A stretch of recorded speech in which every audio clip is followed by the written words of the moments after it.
रहीम अस्सलाम वालेकुम। आज मैं बनाने लगी हूँ पानी वाली चाय। पहले मैं टी पैन रखूँगी, ये अद्धा कप मैं पानी का डालूँगी, अद्धा कप।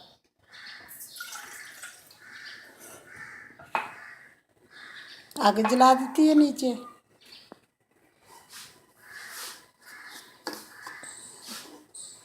बिस्मिल्लाहिर्रहमानिर्रहीम।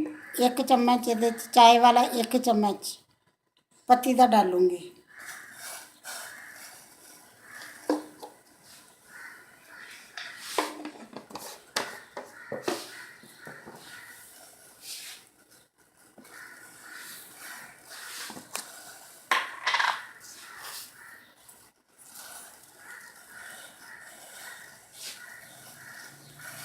दो चम्मच डालूँगी चीनी दे।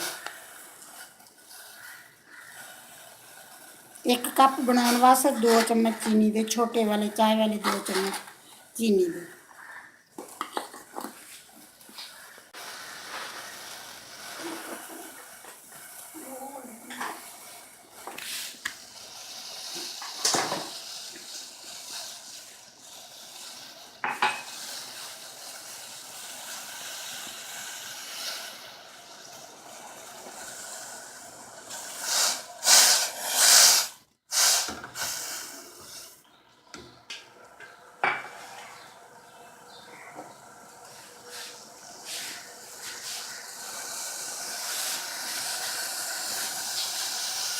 बिस्मिल्लाहिर्रहमानिर्रहीम। जिवें कावा बनन लग जूगा, कावा रिझन लग जूगा, ਉਹਦੇ ਵਿੱਚ मैं डाल दूंगी दूध।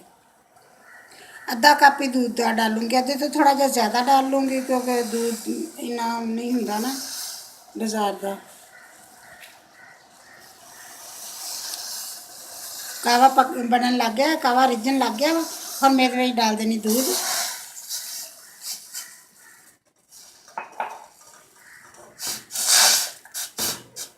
हम जिवें इनू उबाला आऊगा फिर ਇਹਦਾ रंग सही होगा, फिर इनू दिखानी है।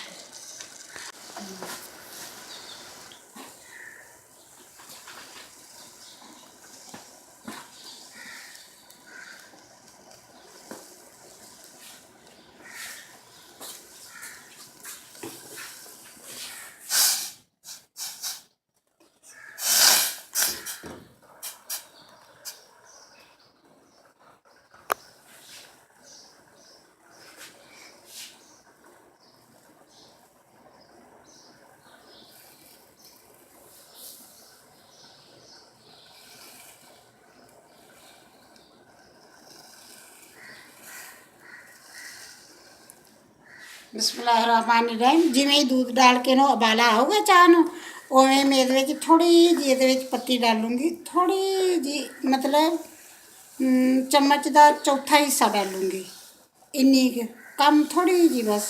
क्योंकि ਇਹਦੇ ਨਾਲ एक तो ਇਹਦਾ रंग बहुत सोहना ਹੁੰਦਾ, दूसरा कि ਇਹਦੇ ਵਿੱਚ खुशबू अच्छी आउंदी ਜਦੋਂ चाह बन जाए उदों।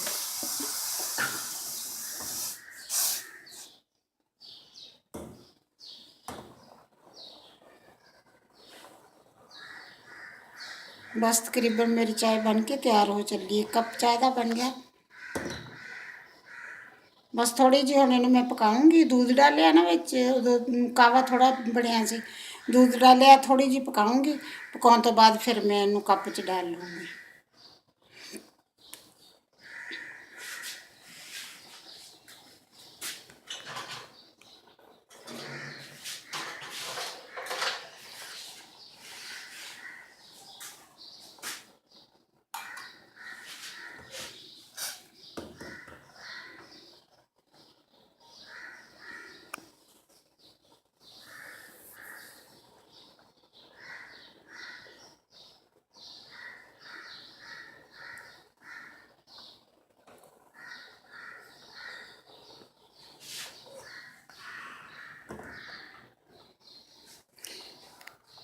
बिस्मिल्लाहिर्रहमानिर्रहीम। चाय मेरी बन के तैयार होगी। हम मैं कप च डालूँगी।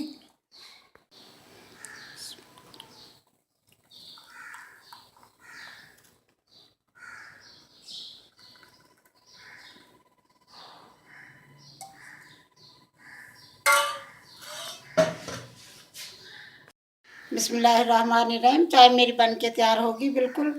ਮੈਨੂੰ ਕਿਸੇ ਦੀ ਫਰਮਾਇਸ਼ ਸੀ ਕਿ ਮੈਨੂੰ ਪਾਣੀ ਵਾਲੀ ਚਾय ਬਣਾਉਣੀ ਦੱਸੋ ਕਿੱਦਾਂ ਬਣਾਉਣੀ ਹੈ। ਬੇਟਾ ਮੈਂ ਚਾय ਬਣਾ ਕੇ ਦਿਖਾਤੀ ਆ, ਦੇਖ ਲਵੀਂ ਚੈੱਕ, ਇਸੇ ਤਰ੍ਹਾਂ ਬਣਾਵੀਂ, ट्राई करिए ज़रूर, बहुत अच्छी बनूगी माशाल्लाह। इधर चाय बहुत अच्छी बनती है। अगर मेरी वीडियो पसंद आए लाइक करना, शेयर करना, सब्सक्राइब करना। अल्लाह हाफिज़।